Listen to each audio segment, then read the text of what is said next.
Assalamualaikum warahmatullahi wabarakatuh. Selamat pagi, saudara-saudara sekalian yang saya kasihi. Bertemu kembali kita dalam materi kuliah pengambilan keputusan.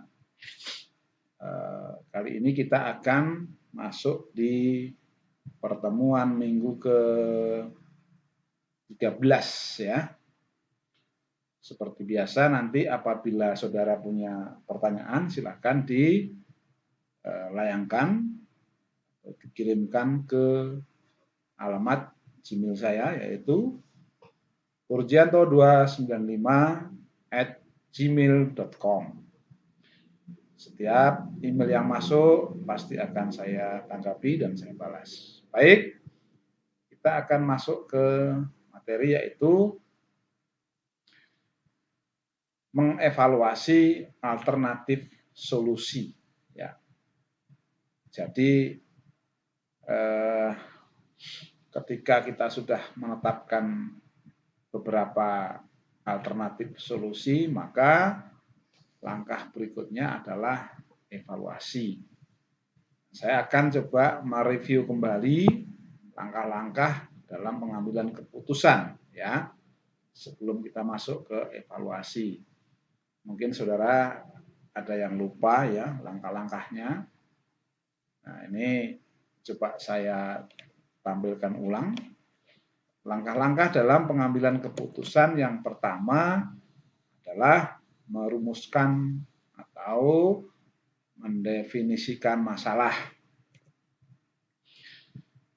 Kemudian langkah kedua adalah mengumpulkan informasi ya dan data yang relevan ya. Mengumpulkan data dan informasi yang relevan. Kemudian pencarian atau pengembangan alternatif solusi. Pencarian atau pengembangan atau penyusunan ya alternatif solusi.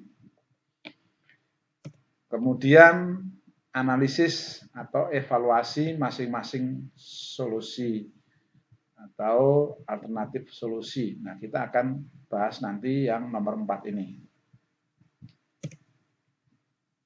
Kemudian langkah kelima adalah memilih alternatif solusi yang terbaik.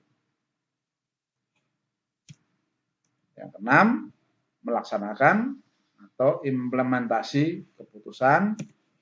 Dan yang ketujuh adalah evaluasi dari pelaksanaan keputusan. Ya. Nanti pertemuan terakhir kita akan bahas tentang evaluasi dari pelaksanaan keputusan. Baik, tentang analisis atau evaluasi alternatif solusi dibagi dalam 5 tahapan. Ya. Yang pertama adalah mendefinisikan solusi yang ideal. Ya. Ideal itu dalam artian cocok ya, sesuai itu baik nantinya sesuai dengan ketersediaan sumber-sumber daya ketika akan diimplementasikan ya, dan sebagainya. Kemudian manfaat yang dapat diterima dalam bentuk tujuan. Secara efektif mengatasi hambatan atau masalah. Ya. Jadi secara tepat sasaran ya, efektif itu tepat sasaran. Kemudian pertimbangkan keterbatasan waktu, bahan dan sumber-sumber daya manusia. Ini penting karena ini nanti akan berpengaruh ketika diimplementasikan sebuah keputusan ya. Menyangkut nanti waktu, kemudian bahan-bahan yang digunakan, kemudian SDM ya. Bahan-bahan ini nanti akan berkaitan dengan tentu pembiayaan ya. Nah, dalam hal biaya kita harus berprinsip efektif dan efisien. Resikonya bagaimana? Resiko pasti ada, tetapi kita pilih resiko yang wajar, ya. Resiko yang wajar. Kemudian kedua, mengeliminasi solusi yang tidak dapat dilaksanakan. Seandainya saudara memiliki 3 alternatif solusi, maka saudara harus mengeliminasi 2 alternatif solusi. Saudara harus meninggalkan 1 alternatif solusi yang nantinya itu akan dipilih. Ya. Nah, sebelum mengeliminasi, maka kita harus mempelajari masing-masing alternatif solusi yang telah ada, yang telah kita pilih. Maaf. Kemudian membuang alternatif solusi yang tidak memenuhi pertimbangan. Ya. Dalam hal ini berkaitan dengan waktu, bahan, dan ketersediaan sumber daya manusia. Jadi alternatif solusi yang tidak memenuhi pertimbangan waktu, bahan, dan sumber daya manusia, maka ini harus dibuang.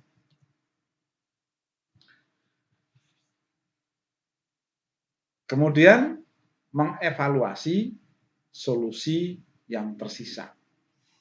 Kalau tadi saudara misalnya memiliki atau menetapkan 3 alternatif solusi, maka saudara harus membuang 2 dan meninggalkan 1.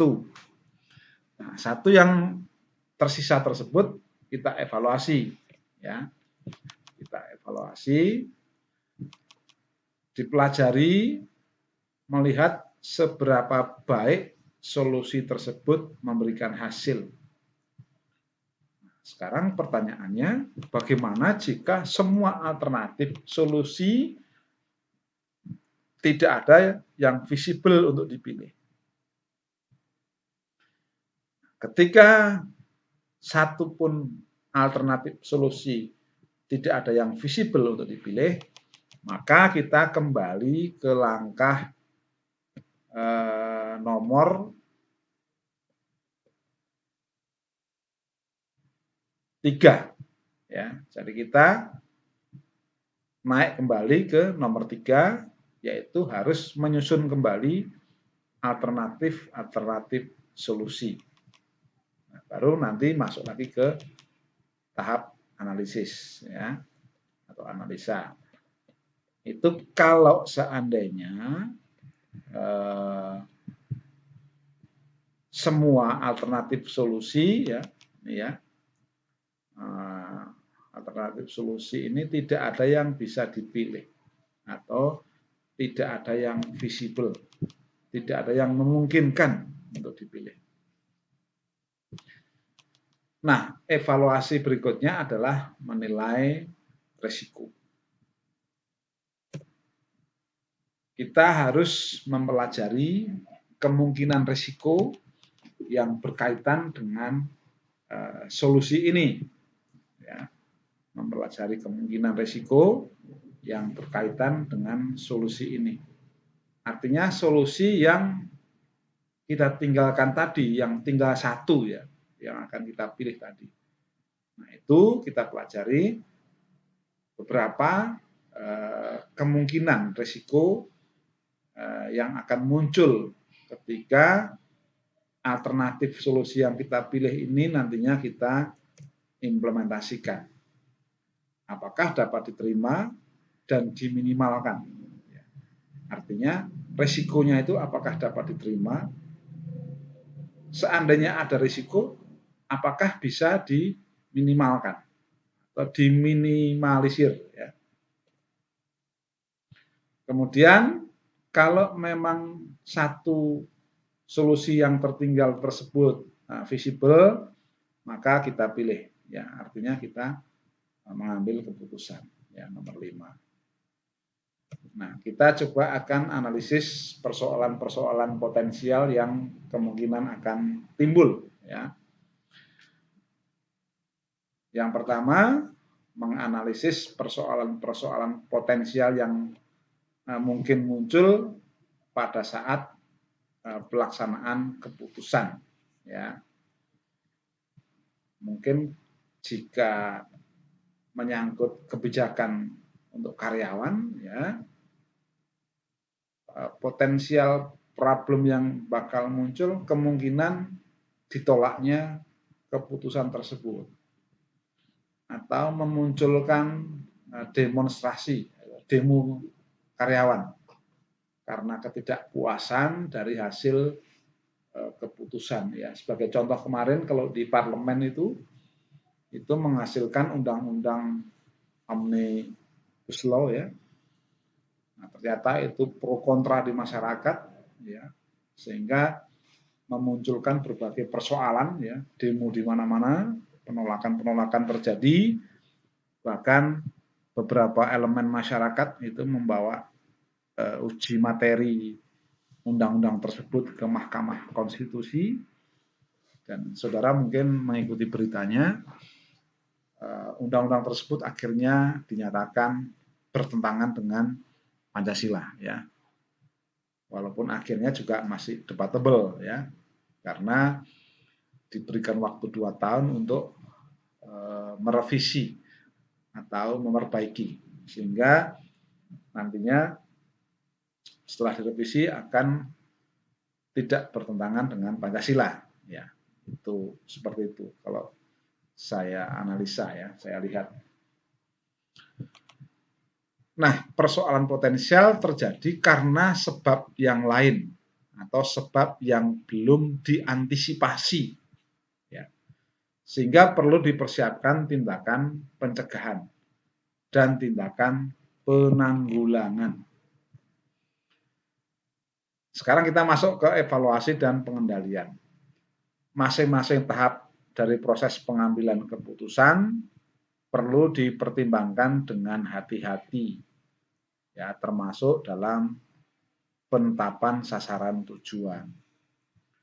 Saudara harus ingat bahwa setiap keputusan yang diambil itu tidak serta-merta dapat memuaskan semua orang, ya, atau semua unsur atau semua pihak. Pasti ada pihak-pihak yang kecewa. Nah, itu sudah menjadi kepastian.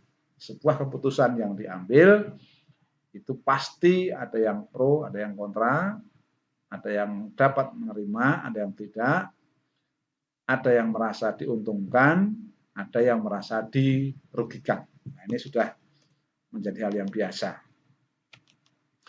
Nah, mekanisme sistem pengendalian dan evaluasi perlu dilakukan agar apa yang diharapkan dari keputusan tersebut dapat terrealisir. Penilaian didasarkan atas sasaran dan tujuan yang telah ditetapkan.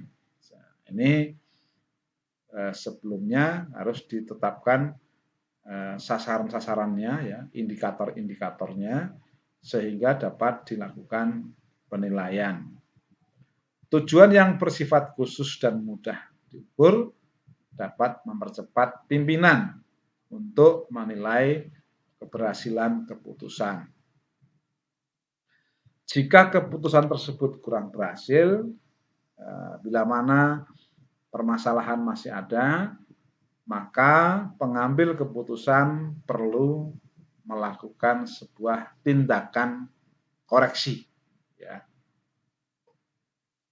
sebelum keputusan tersebut dilempar ke publik, ya. Nah, demikian saudara materi di pertemuan ke-13. Sekali lagi saya sampaikan, jika saudara mengalami atau ingin bertanya, ya, seputar materi, silakan saudara mengirim pertanyaan, ya, ke email purjianto295@gmail.com ya. Saya berharap saudara semua dalam keadaan sehat ya,